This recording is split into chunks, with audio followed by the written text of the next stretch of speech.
Donc nous sommes toujours dans notre suite de partage au travers du livre de Hébreux. Nous rappelons juste que nous sommes en train de partager sur Hébreux 6, où nous avons commencé il y a de cela déjà il y a de cela trois mardis, et nous parlons sur le six fondements de la vie chrétienne, le six fondements de la vie chrétienne. Alors nous avons en long et en large parlé du renoncement aux œuvres mortes, de la foi en Dieu, et aujourd'hui nous allons voir de la doctrine de baptême. Donc c'est Hébreux 6, je veux lire du verset 1er jusqu'au verset 2.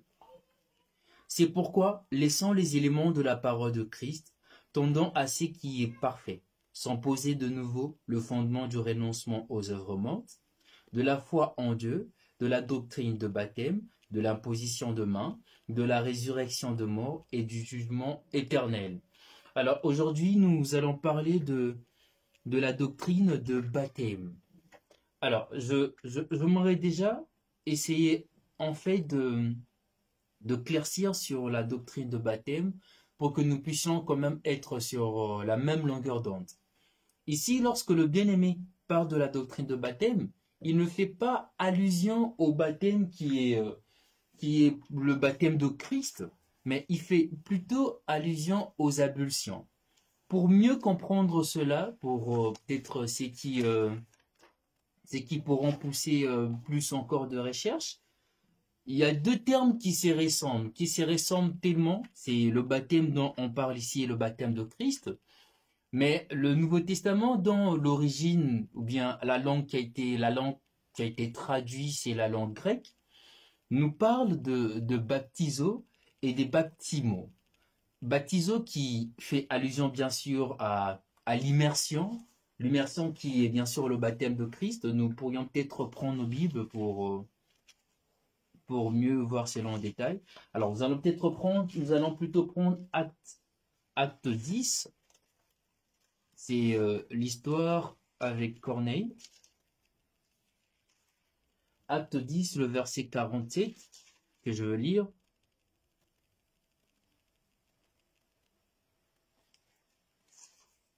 Un petit moment.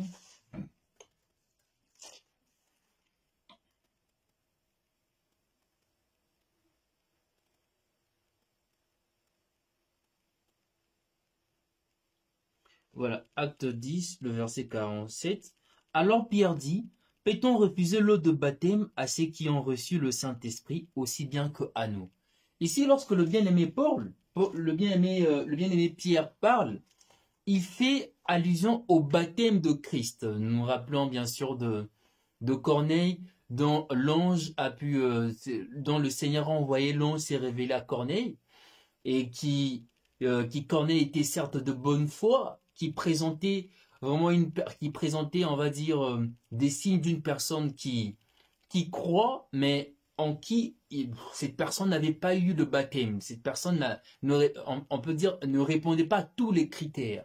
Et le Seigneur a dû envoyer son ange pour que Corneille puisse avoir le baptême de Christ, le baptême de Christ. Et lorsque le bien-aimé Pierre parle dans Actes des Apôtres, Acte 10, 47, il fait bien sûr allusion au baptême de Christ, qui est bien sûr dans le langage grec, baptizo, qui veut dire immersion. Et ici, dans Hébreux 6, lorsqu'on parle de la doctrine de baptême, on fait plutôt allusion à l'ablution.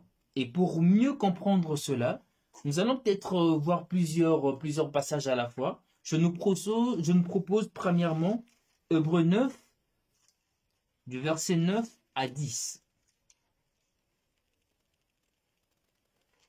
Alors, Hébreux 9, du verset 9 à 10, on nous dit, c'est un symbole pour le temps présent.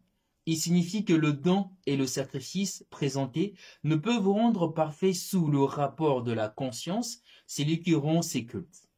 Ils étaient avec les aliments, le boisson et le divers ablutions, soulignons juste cela, ablutions, des ordonnances charnelles imposées seulement jusqu'à une époque de réformation. ici, dans Hébreux 6, on nous parle des ablutions. Alors, la première question que nous pourrions nous poser, c'est à savoir, à quoi donc nous, chrétiens, sommes concernés par ces ablutions? Les ablutions qui, bien sûr, peut-être pour donner quelques exemples, qui font partie de rituels de Israël, de Juifs, qui avant peut-être d'aller manger, ils étaient obligés de laver les mains. Rappelons-nous encore de Juifs qui pouvaient encore se présenter devant Christ pour dire à Christ, voilà, tes disciples ne lavent pas leurs mains pour aller manger. Ou encore dans Lévitique, lorsqu'on nous parlera des ablutions qui est beaucoup plus lié aux femmes qui passent par leur période de femmes. Donc ici, on nous parle plus clairement des ablutions et non pas du baptême de Christ et non pas du baptême de l'immersion. On nous parle de rituel qui est lié aux Juifs. Mais c'est la question que nous pourrions peut-être nous poser. À quoi donc cela nous concerne? À quoi donc cela nous concerne? Il faut déjà comprendre une chose. La chose que nous devions comprendre premièrement, c'est que le livre des Hébreux ne nous parle pas directement à nous, chrétiens, mais c'est un livre, une lettre dont l'auteur s'adresse aux Juifs, aux Hébreux. C'est l'auteur qui s'adresse aux Hébreux. Il s'adresse aux Hébreux qui ont fréquenté ou qui ont entendu parler de l'Évangile, mais qui sont encore attachés au judaïsme. C'est pour cela, plusieurs fois dans le livre des Hébreux, nous trouverons plusieurs fois où il reproche à ces Hébreux le fait qu'ils ont eu la loi de Moïse, le fait qu'ils ont entendu parler de l'Évangile, mais qui s'attachent encore beaucoup plus à tout ce qui est judaïsme. Même lorsque nous lisons le chapitre, lorsque nous lisons le chapitre 9, là où il va dire, il suffit juste de voir plus précisément ce qui est dit dans le chapitre 9. Il dit, c'est un symbole pour le temps présent. Il signifie que le don et le sacrifice présentés ne peuvent rendre parfait sous le rapport de la conscience celui qui rend ce culte. C'est déjà, on parle ici de culte. Le culte qui est rendu où c'est au temple. C'est un culte qui est rendu au temple et non pas aux églises, mais c'est plutôt au temple. Nous continuons. Ils étaient avec les aliments, ces cultes qui étaient rendus avec des aliments, des offrandes, le boisson et les diverses ablutions. Des ordonnances charnelles imposées seulement jusqu'à une époque de réformation. On nous parle ici, on nous dit ici que ces cultes, qui s'assoient, comme on a pu le voir, des baptêmes qui correspondent aux ablutions, c'était un culte qui était rendu pour un temps. On nous dit jusqu'à une époque de réformation. Juste à une époque de réformation. Alors, pour peut-être mieux comprendre ces temps ou cette époque de réformation, c'est toujours dans le livre de Hébreux.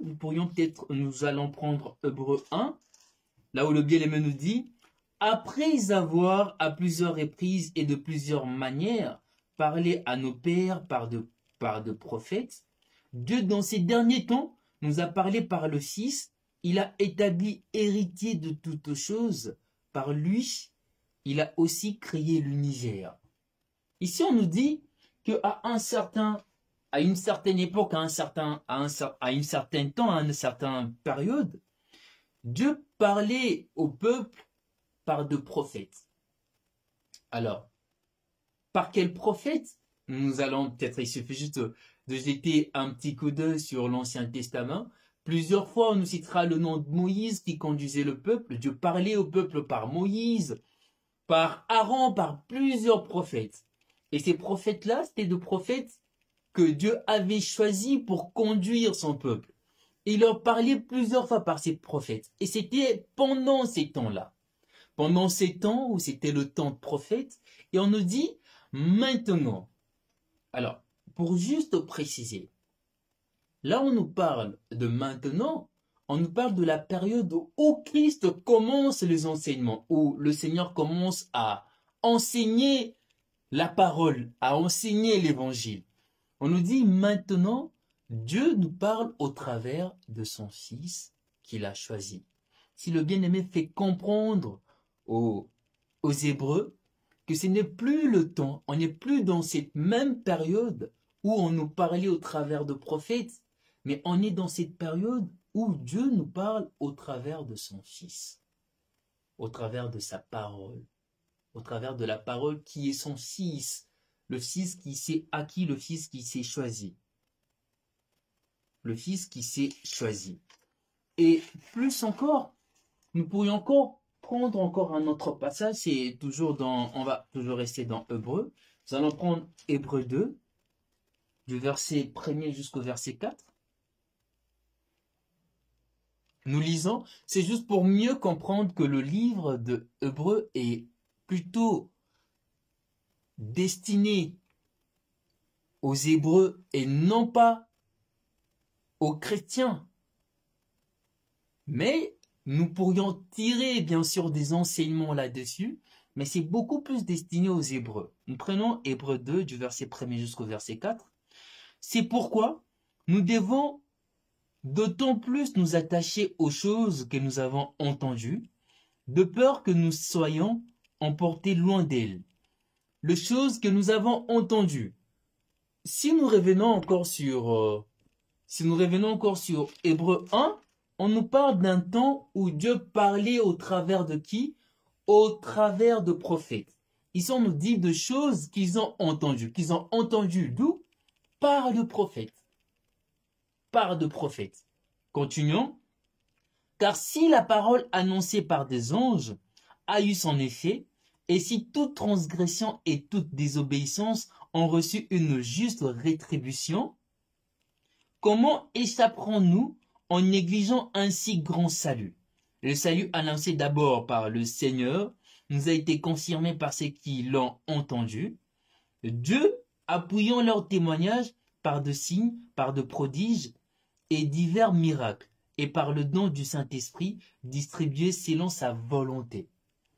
Juste cette lecture nous fait réellement comprendre que ici, la personne qui écrit ce livre de Hébreux s'adresse directement aux Hébreux, et non pas en première position aux chrétiens. Certes que nous avons aussi certaines leçons à tirer là-dessus, mais il s'adresse directement aux Hébreux. Parce que si on nous parle déjà du fait d'avoir entendu la parole que vous avez entendue, alors, nous, cette parole, nous l'avons entendue de qui? Or, les premières personnes qui ont côtoyé cette parole, c'est Israël. C'est des Juifs qui ont entendu cette parole au travers de prophètes que le Seigneur avait mis durant cette période.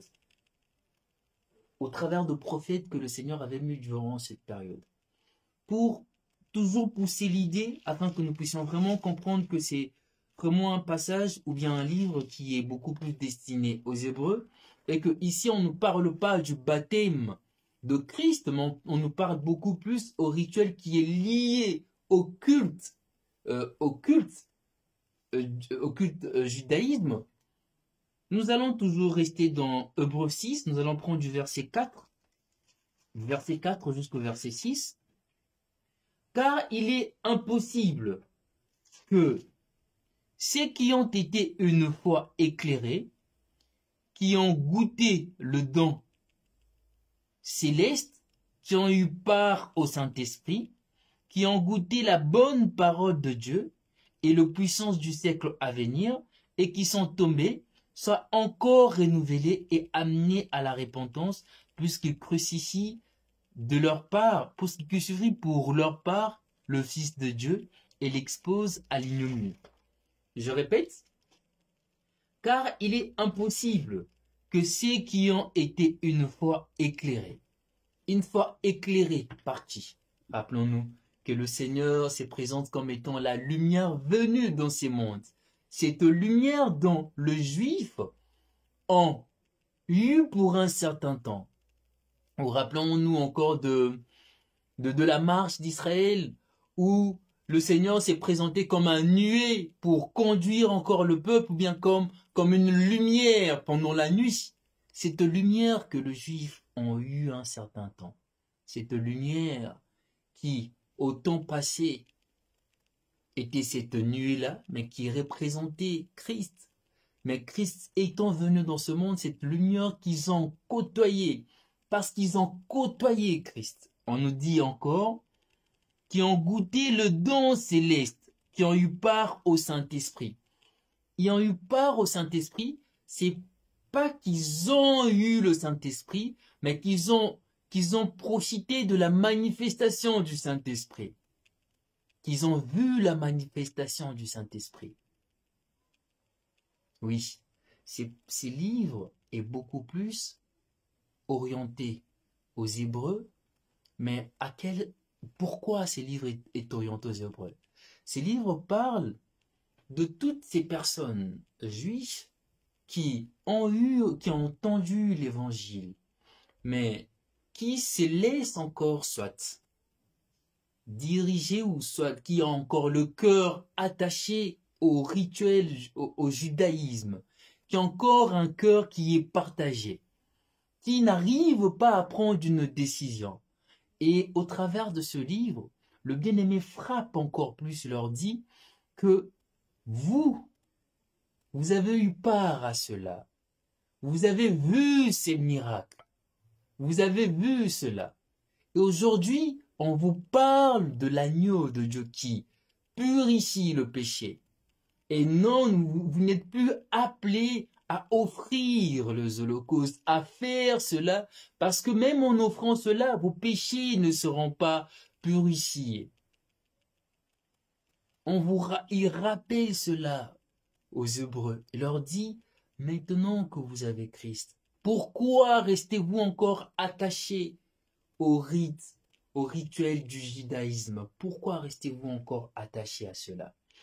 Nous pourrions encore plus prendre Hébreux 10, par exemple. Hébreux 10.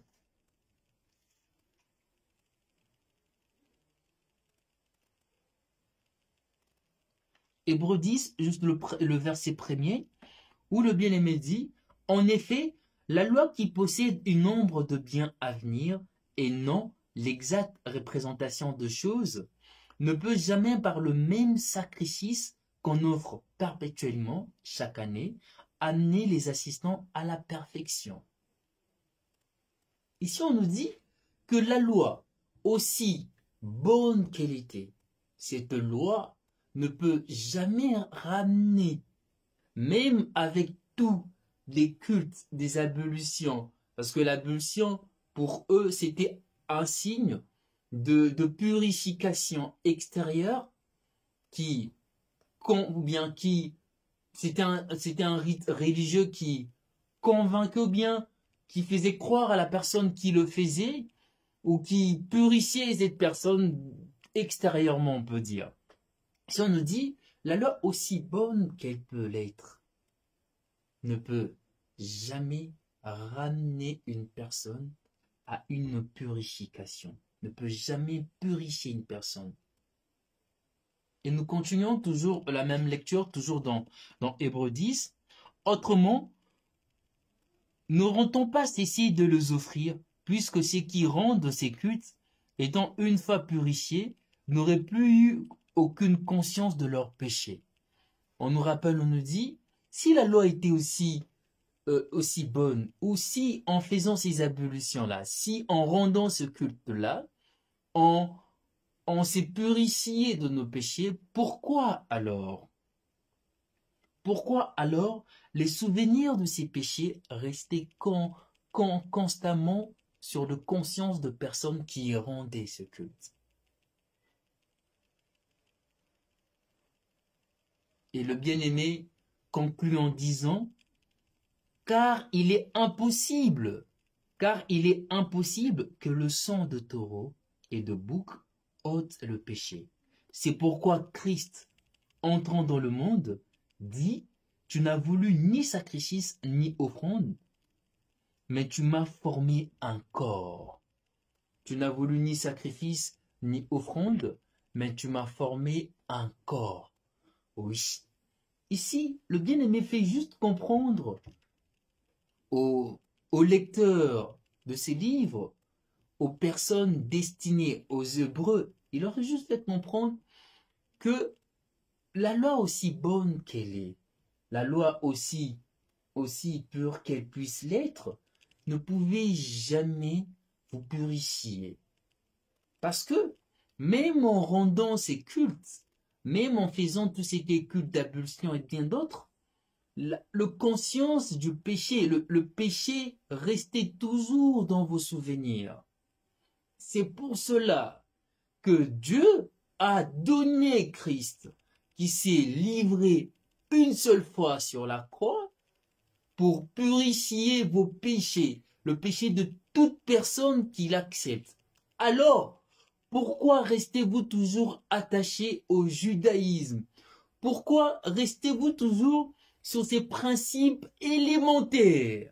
Pourquoi restez-vous toujours attaché aux principes élémentaires? Pourquoi courez-vous toujours derrière la loi? Puisque vous avez vu que la loi ne pouvait pas vous purifier. Pourquoi courez-vous toujours derrière la loi? En deux mots, c'est un peu cela, c'est un peu ça que le bien-aimé essaye de faire comprendre aux frères hébraïques que la loi, aussi bonne qu'elle puisse l'être, ne pouvait pas vous ramener à la perfection. Donc, les ablutions, la doctrine de baptême, qui bien sûr représente les ablutions, vous pourriez faire autant de cultes, à chercher autant de rituels, cela ne pourrait jamais vous purifier. Mais à quoi donc cela pourrait nous concerner, nous, le chrétien? Nous avons déjà compris que cette lettre est beaucoup plus dirigée aux Hébreux pour leur faire comprendre que, aussi bonne que la loi pouvait l'être, ne pouvait pas alors ramener à la perfection. Mais à quoi donc cela nous concerne, nous? La première des choses que nous pourrions tirer, c'est aussi, nous aussi, dans le christianisme, que ce soit le catholique romain, orthodoxe et bien d'autres, ou autres cultes que nous pourrions voir, nous sommes arrivés à un temps où nous cherchons de voies et moyens de sacrifice ou toutes les choses qui pourraient être conduites, toutes les rites que nous pourrions. Nous sommes arrivés à un point où les gens courent derrière de rites et bien d'autres choses pour se purifier, pour être purs. Il suffit juste de voir combien nous voyons dans nos pays. Il y a quelques années, nous avons entendu parler de bière amicine, de gens qui prenaient une bouteille de bière pour soit être guéris, pour être purifiés, pour avoir le Saint-Esprit, ou encore plus de gens qui vont prendre de l'eau bénite, c'est jeter de l'eau bénite pour se purifier ou autre chose. Bien aimé, toutes ces cultes, pourriez le faire avec sincérité de cœur. Vous pourriez le faire de la plus belle, de manière le plus disposée que vous pourriez le faire. Sachez-le bien que c'est seul le Seigneur Jésus-Christ qui peut réussir. C'est seul Christ qui s'est donné sur la croix qui nous peut réussir. Aucun culte que vous pourriez faire, aucun culte, peu importe le culte, que ça soit dans le christianisme, que ça soit dans n'importe quel genre, aucun culte ne nous purifie de nos péchés. Aucun culte. Aucun culte. Aucun culte. Alors, bien-aimés, à quoi bon va nous servir de courir derrière de cultes, comme c'est que faisaient les Hébreux, qui pouvaient encore être attachés au culte, qui pouvaient encore être attachés. Quand je parle de culte, je fais bien sûr allusion au rituel. Parce que lorsque nous avons pu lire, lorsqu'on a juste lu Hébreux 9, on a compris que dans leur rituel, ils étaient appelés à ne pas consommer certaines viandes, à offrir certains holocaustes, à faire des ablutions, à faire telle choses pour être à la fin purifié. Je parle bien de rituel. Or, la Bible nous fait comprendre que peu importe le rituel que nous pourrions présenter, aucun de ces rituels ne pourrait nous rendre purs en dehors du fait de mettre notre foi dans l'œuvre de la croix. La place de l'œuvre de la croix dans notre vie. Cette place de l'œuvre de la croix dans notre vie. C'est seulement le Seigneur Jésus-Christ qui nous purifie. Seulement le Seigneur Jésus-Christ qui nous purifie. Pas autre chose. Pas autre chose. Mais, en revenant toujours sur Hébreux 6, et toujours, rappelons-nous, nous cherchons toujours à quoi cela pourrait nous correspondre à nos chrétiens. Nous avons compris que la doctrine ou les doctrines de baptême sont liées à certains rituels qui pouvaient purifier ou à certains rituels religieux auxquels les gens étaient invités à faire pour être purs, pour être purifiés de leurs péchés. Alors, nous, on a compris que c'est seulement en Christ qu'on est purifié de nos péchés. Et j'aimerais en même temps même que nous puissions quand même lire aussi, nous allons quand même lire, je nous invite à prendre 2 Corinthiens 7.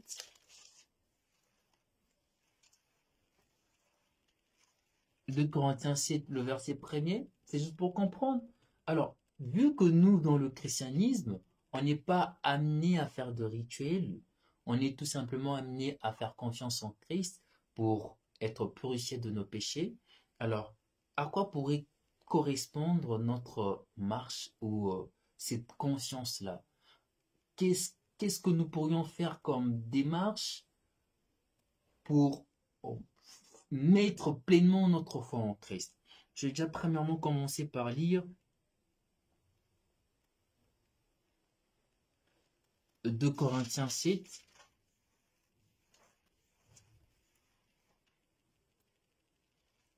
2 Corinthiens 7, le verset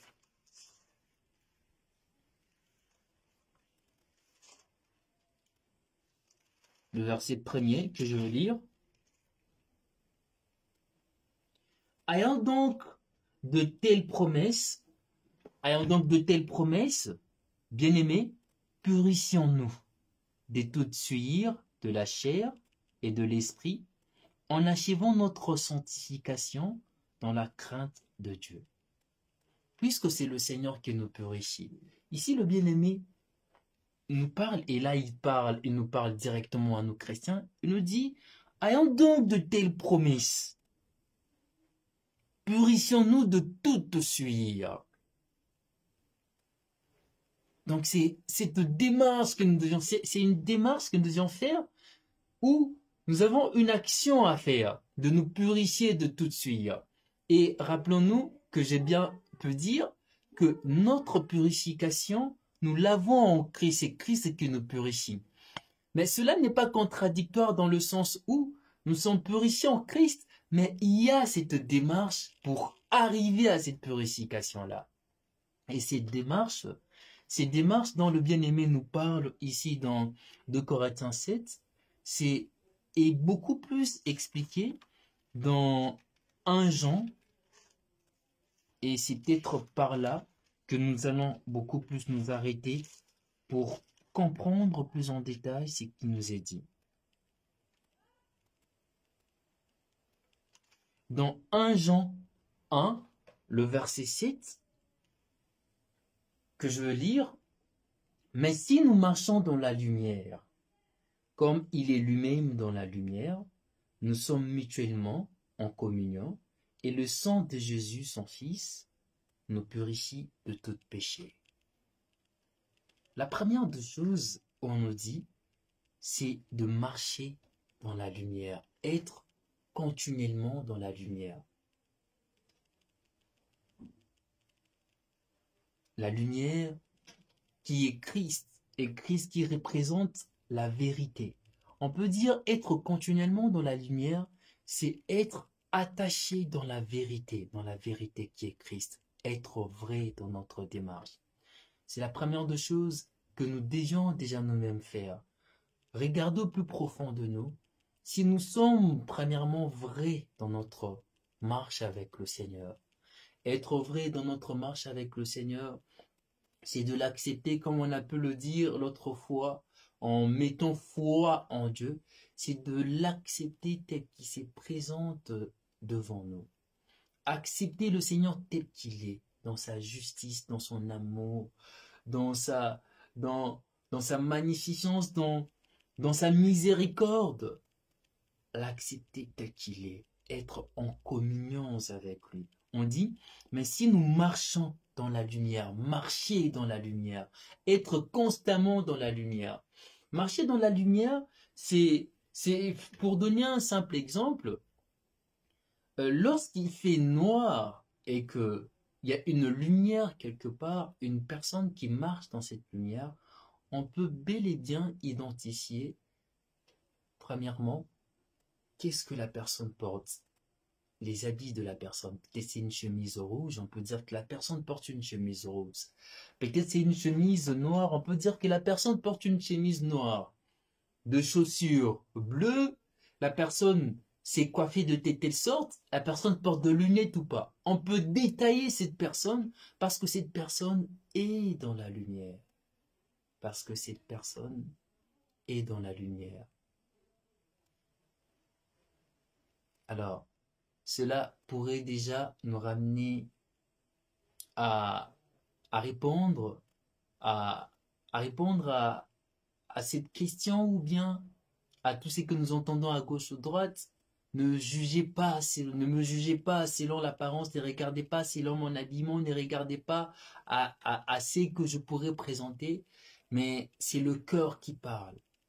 Or que nous savons que le cœur ou l'extérieur n'est rien d'autre que la représentation de ce qui est dans le cœur. Parce que c'est de l'abondance du cœur que la bouche parle.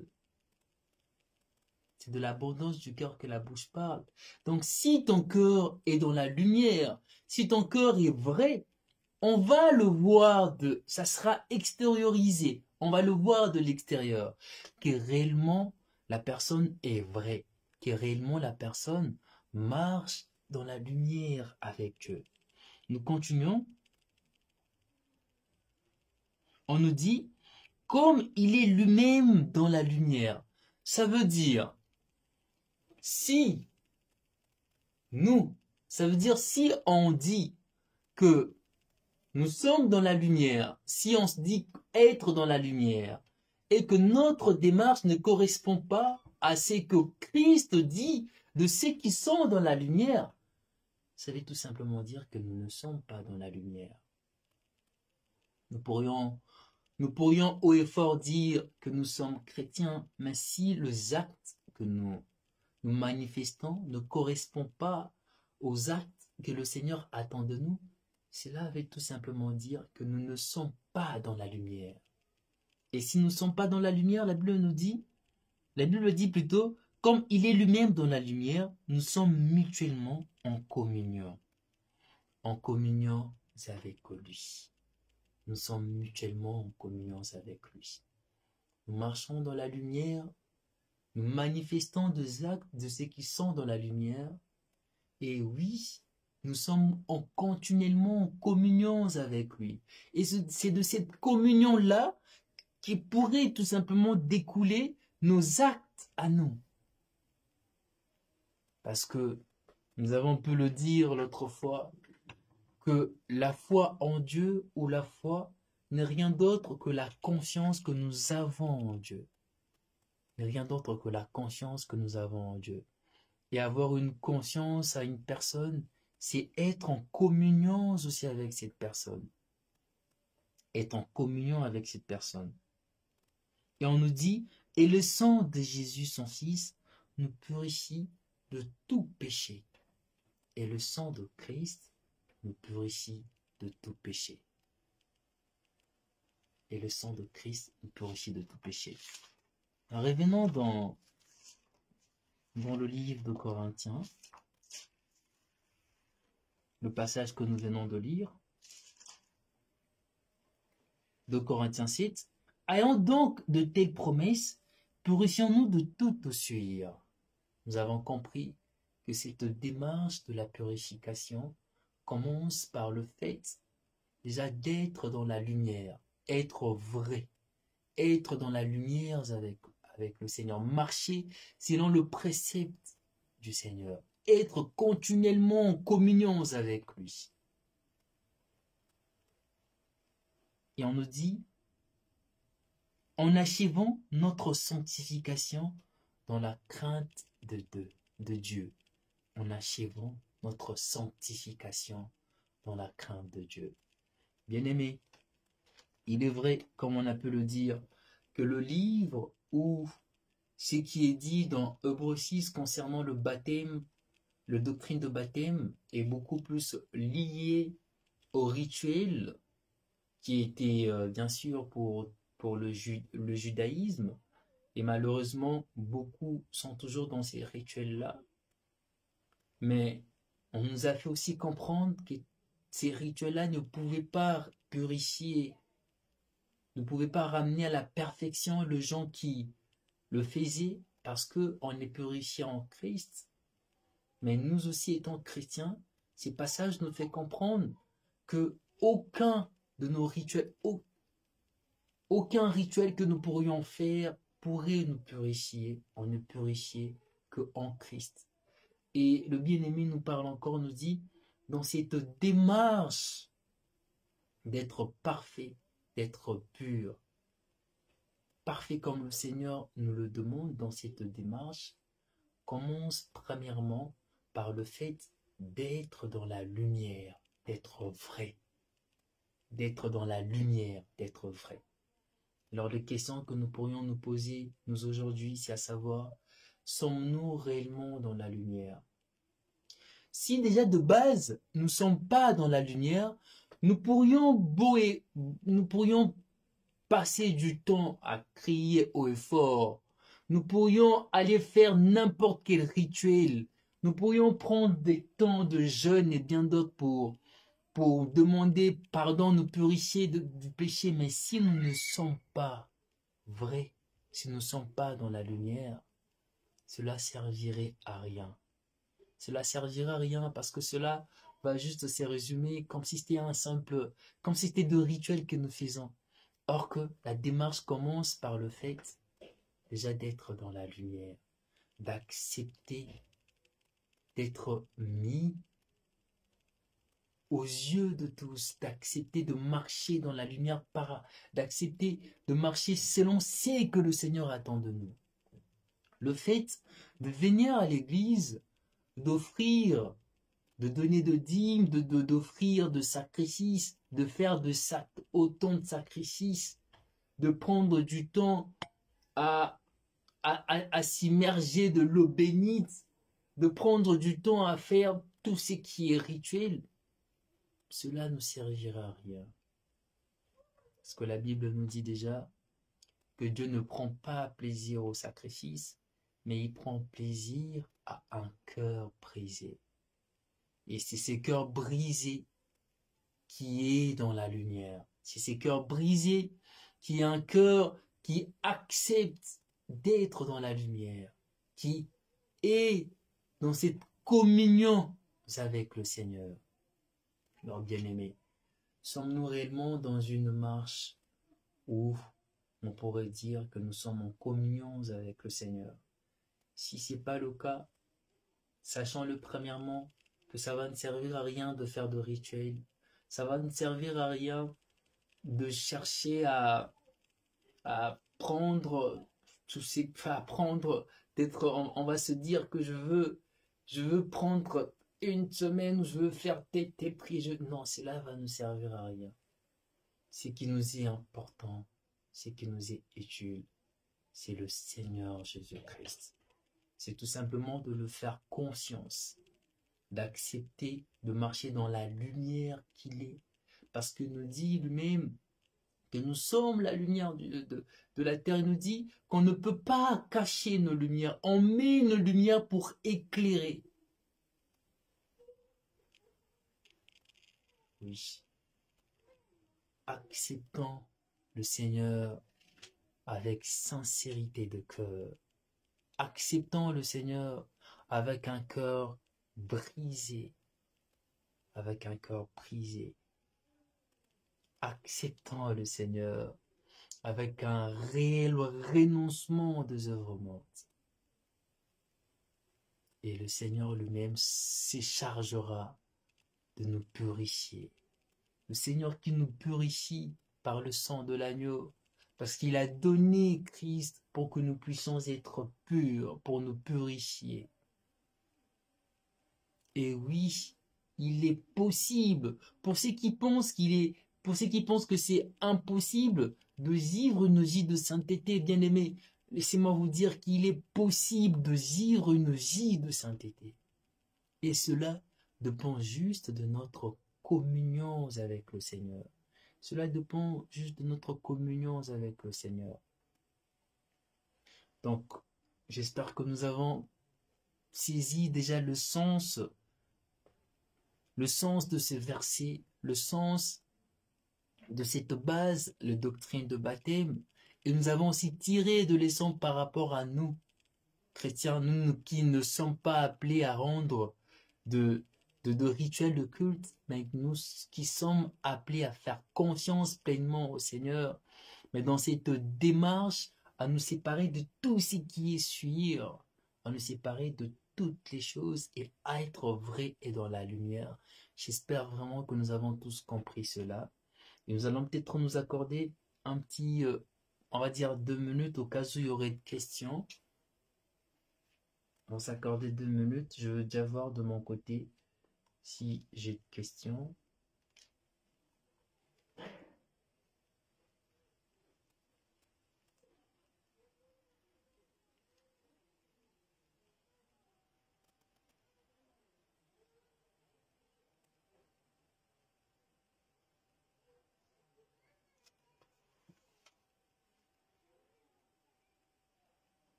Alors, je vois qu'il n'y a pas de questions.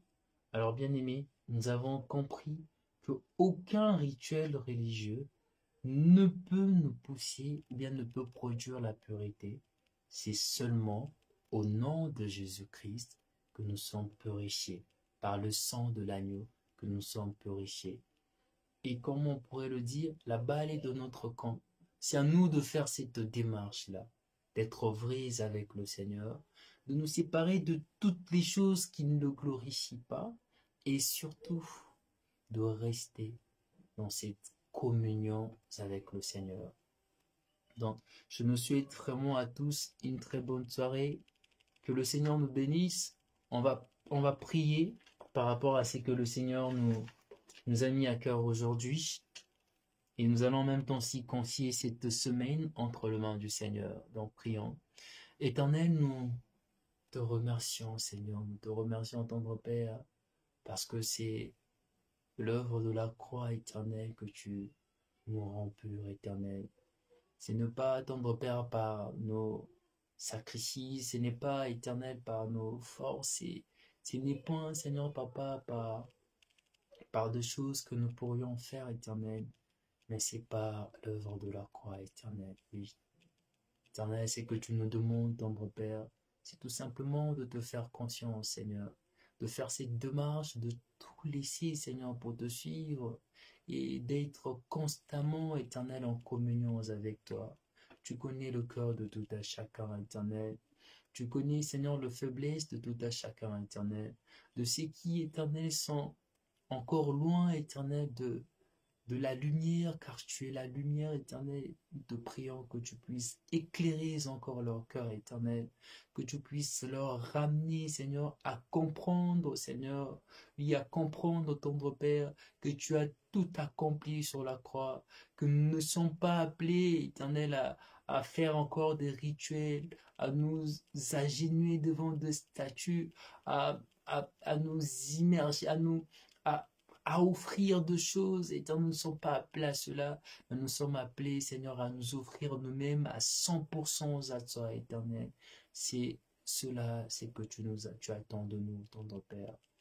Nous te remercions pour le moment de partage, de confiance cette semaine éternelle et toutes les activités que nous aurons. Que gloire et louange te soient rendues par le nom puissant de Jésus-Christ que nous avons ainsi prié. Amen.